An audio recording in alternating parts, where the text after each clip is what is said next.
ये 900 सांपों की फौज देखिए। सैलाब के पानी से निकल आए तो सोचें ये इलाका मकीनों का हाल क्या करेंगे।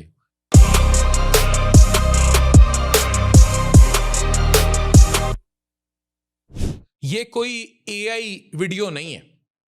चाइना में अचानक पेश आने वाला बदतरीन वाकया है। आपको पता है कि वो सांप खाते हैं। तो जैसे हम मुर्गियां पालते हैं, मुर्गियों की फार्मिंग करते हैं, पोल्ट्री का सारा बिजनेस है, इसी तरह वहां सांपों का भी बिजनेस है, क्योंकि उन्होंने सांप खाने हैं। तकरीबन 900 से ज्यादा जहरीले खतरनाक सांप अचानक इंसानी आबादियों में फैल गए। अच्छा, इनमें कुछ पॉइजनस हैं, मतलब कुछ जहरीले हैं और कुछ जहरीले नहीं भी हैं, लेकिन फैल गए हैं। चाइना के इलाके ग्वांगजी के शहर हंगजू में लियोलान और जनब्याओ नाम के दो बड़े रिजर्वायर्स बंद टूटने के बाइस एक बदतरीन सैलाब की नजर हो गए, जिसकी वजह से वहां एक बड़ा कमर्शियल स्नेक फार्म था, जैसे बहुत बड़ी मुर्गियों की पोल्ट्री हो, वो पानी में डूब गए। और 900 से ज्यादा कोबरा, जिसमें खतरनाक भी हैं और खतरनाक नहीं भी हैं, पॉइजनस भी हैं और नॉन पॉइजनस भी हैं, ये फैल गए पानी में। इसमें ये जो आपको फौज नजर आ रही है सारी, इसमें कोबरा हैं, किंग रैट स्नेक्स हैं और वाटर स्नेक्स हैं। सैलाबी पानी में निकल कर ये अब आबादियों में फिरेंगे। रॉयटर्स और बीजिंग न्यूज की रिपोर्ट्स के मुताबिक ये निहायत हौलनाक वाकया है।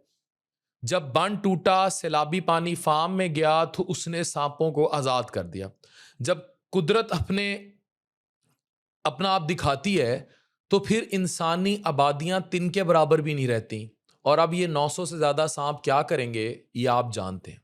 क्या आप जानते हैं कि चाइना में इतने बड़े पैमाने पर आखिर सांप पाले क्यों जाते हैं, और ये इनका खाना पीना फूड कल्चर कैसे जुड़ा हुआ है, ये मैं आपको पढ़ाता हूँ। इसका जवाब वहां के सदियों पुराने रिवाज और तारीख में छुपा है, जहां बाकायदा कानून के तहत सांपों की कमर्शियल फार्मिंग की जाती है। अगर इनके खाने की डिशेस की बात करें तो वहाँ का सबसे मशहूर लोकल खाना स्नेक सूप है, सांप का सूप, जिसे सर्दियों में जिस्म को गर्म रखने और खून की गर्दिश बेहतर करने के लिए बहुत शौक से पिया जाता है। इसके अलावा फ्राइड स्नेक और कैंटोनीज स्टाइल में बनने वाले ड्रैगन टाइगर फिनिक्स सूप बहुत फेमस है, जिसमें सांप का गोश्त को लेपर्ड कैट, जो कि बिल्ली की एक किस्म है, और मुर्गी के गोश्त के साथ मिलाकर पकाया जाता है। ये आप सामने देख सकते हैं। लेकिन क्या ये खतरा सिर्फ चाइना तक महदूद है और पाकिस्तान इससे मुतासिर नहीं हो सकता? पाकिस्तान में मूनसून का सीजन है, हमारे लिए सीखने को क्या सबक है? मैडम मरियम नवाज शरीफ जो हैं सीएम साहिबा, उन्होंने एक हाई लेवल तैयारी की मीटिंग की है, जिसे प्रिपेयर्डनेस मीटिंग कहते हैं। उसमें अलर्ट था, उन्होंने वार्निंग दी थी कि पोटोहार बेल्ट और रावलपिंडी डिवीजन के इलाकों में अचानक बादल फटने यानी क्लाउड बर्स्ट और अर्बन फ्लडिंग का रिस्क हो सकता है। अच्छी बात है, इतनी तैयारी कर रहे हैं। जब अचानक तेज बारिश होती है और सैलाब आता है तो जमीन के अंदर मौजूद जहरीले जानवर अपनी जान बचाने और खुश्क और ऊंची जगहों की तलाश में सीधा आपके घरों, खेतों और आबादियों तक आते हैं। अभी जब पिछले सालों में सैलाब आया तो मैं जब सैलाबी इलाकों में गया, मैंने खुद आंखों से देखा कि जब आप उन घरों में जाते थे जहां टीलों पे लोग मौजूद थे, तो उनसे मैं पूछता था सबसे बड़ा खतरा क्या है। उन्हें कोई खतरा नहीं होता था कि इर्द गिर्द सारा पानी है, चीजें। वो कहते थे सांप से खतरा है, यानी सांप आ जाते हैं और स्नेक बाइट के वाकयात बहुत बढ़ जाते हैं। फिर उन सैलाबी इलाकों में किसी को सांप काट ले जहरीला तो उसको वेनम है यानी जहर है, फिर एंटी वेनम है, तो वो लगने के लिए उसको लेकर जाना अस्पताल तक, और पानी में से कैसे बंदे को निकाल कर लेके जाएं, ये चैलेंज है। अब सवाल ये है कि इस पूरी सिचुएशन का तिब्बी यानी मेडिकल हमें क्या क्या जानना जरूरी है। जब ये सांप आबादियों में आते हैं तो सांप के काटने के केसेस बढ़ जाते हैं और जानी नुकसान बढ़ जाता है।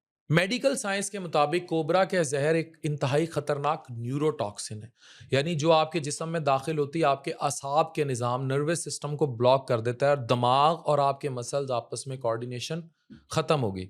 जनरल ऑफ टॉक्सिकॉन की रिसर्च के मुताबिक कोबरा के एक दंदी से, एक सिंगल बाइट से जहर की मिकदार 20 लोगों को मारने के लिए काफ़ी होती है। इसका सबसे बड़ा मेडिकल नुकसान ये होता है कि ये मिनट्स में जिस्म को पैरालिसिस, फॉलिज की तरफ ले जाता है और सांस की नाली को बंद करके रेस्पिरेटरी फेलियर, आप सांस ही नहीं ले सकते करेंगे, मसल्स ही साथ नहीं देंगे। جس سے انسان سانس لینا چاہتا ہے لیکن گھٹ گھٹ کر موت کے منہ میں چلا جاتا ہے۔ ورلڈ ہیلتھ آرگنائزیشن کی رپورٹس کے مطابق ہر سال دنیا بھر میں تقریباً 54 لاکھ لوگوں کو سانپ کاٹتے ہیں، جن میں 81,000 سے لے کر 1,38,000 لوگ اپنی جان سے ہاتھ دھو بیٹھتے ہیں، اور ان میں اکثر کیسز سیلابی علاقوں میں رپورٹ ہوتے ہیں۔ تو پھر اس سیلابی موسم میں خود کو محفوظ رکھنے کے لیے ہمیں کیا تدابیر کرنی چاہیے؟ سیلاب کے دنوں میں کھیتوں یا پانی والے علاقوں میں جاتے ہوئے ہمیشہ لمبے بوٹس اور موٹی پینٹس پہنیں، اور رات کے وقت روشنی کے لیے ٹارچ کا استعمال کریں۔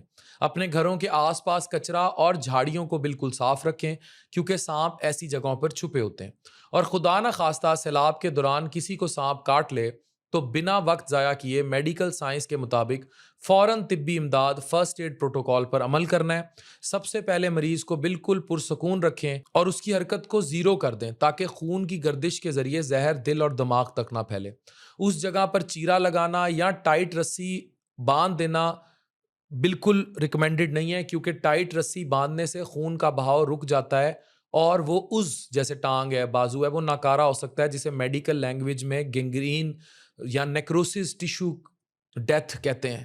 ٹھیک ہے، ہمیں یہ بات اچھی طرح سمجھنی چاہیے کہ اس لیتھل وینوم کا ایبسولوٹ اور 100% علاج آخر ہے کیا۔ اس کا واحد اور مستند علاج پولی ویلنٹ اینٹی وینوم انجیکشن ہے، جو سانپ کے زہر کو جسم میں نیوٹرلائز کرتے ہیں۔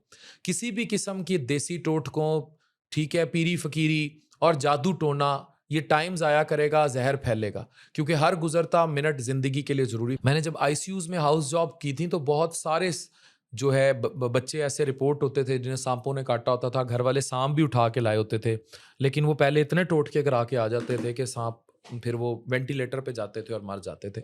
تو پلیز ان چیزوں کا خیال رکھیں۔ ویڈیو آپ کو پڑھانے کے لیے تھی، اس سے زیادہ سے زیادہ شیئر کیجیے۔ Thank you very much.